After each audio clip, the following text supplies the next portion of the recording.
Alright guys, been a while, 3-4 months I guess since I posted a video, and the reason goes back to the first video I posted wherein I told you guys that this channel was created for me, basically journaling my trades in a way, in a video format.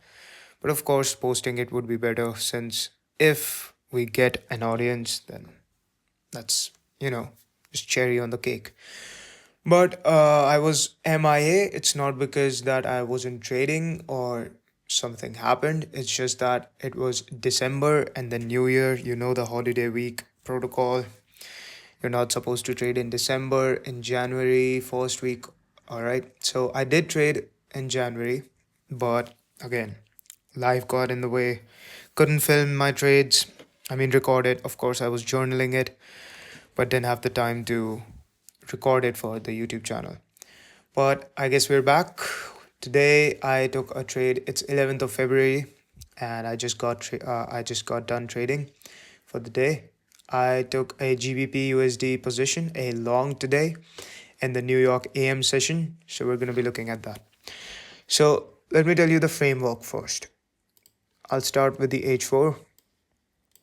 As you can see, there is buy side liquidity pending above with these relative equal highs, with these highs right here, but we're not obviously not going to target all the way there.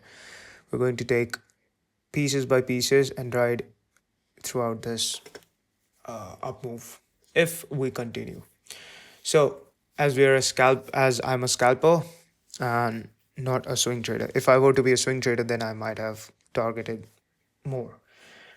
But as you guys can see, we are supposedly we should be taking these buy side liquidity.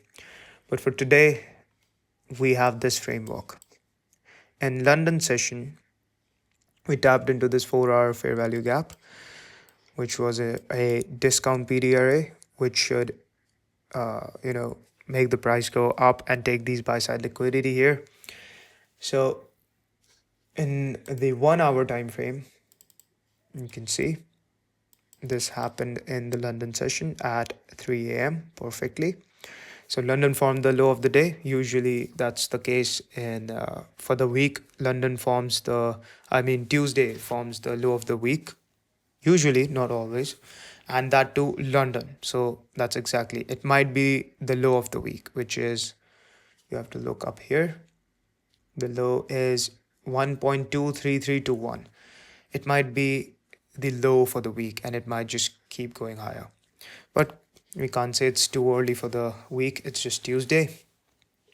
Right. Looking at the trade now, we're going to be going into the M15. Also, the target was these relative equal highs. There was buy side pending here, as well as this.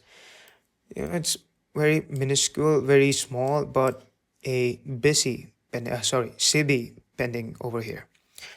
So we were targeting that, and as you can see, it hit it to the T.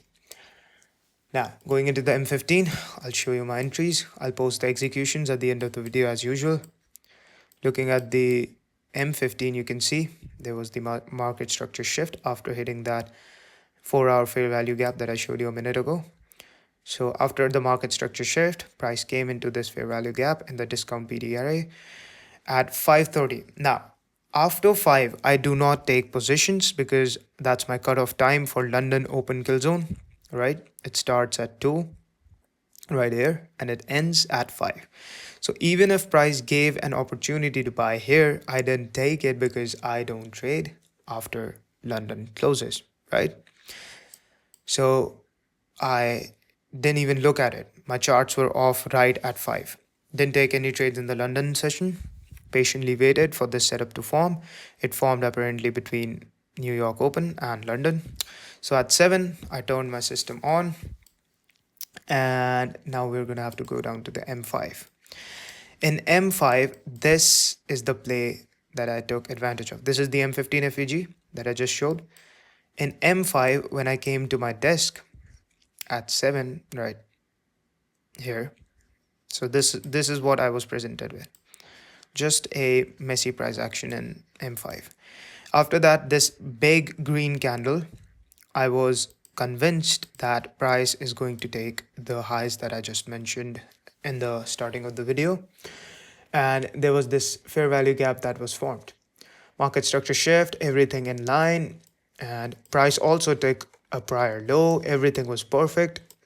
So I executed not directly into the fair value gap as we hit it. I waited, and I hit it as this green candle was forming, approximately between these two candles around here, as it was leaving this fair value gap. So my entry was here. Again, as I said, I'll show the executions. That's where I entered, and then basically I just marked it off, but I didn't add into the positions. And as you can see, we just simply, very low resistance liquidity run. Sure, it was slow, but we got what we needed. Entry here, exit to the T. You'll see it in the end of the video. It's exactly here.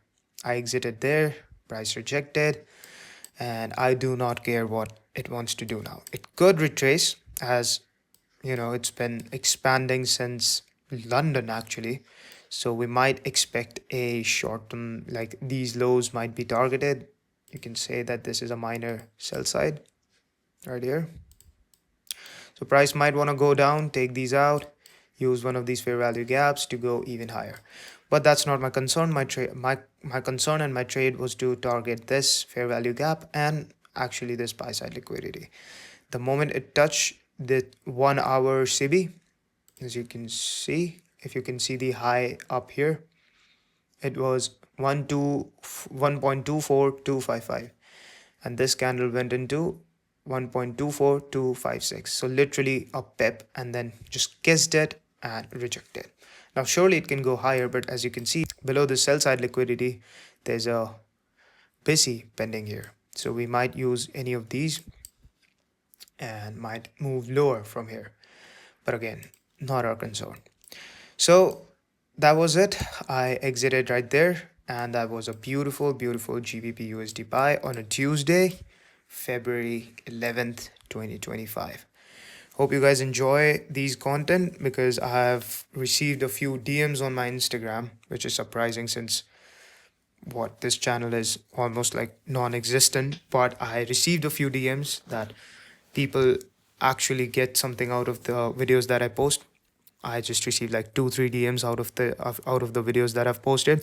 So I appreciate you guys. Keep watching, and if you learn something, make sure to hit the like button and let me know. And if you want to connect, you have my Instagram in the description, as well as my Twitter. And hopefully I'll be creating regular videos now. So see you in the next one.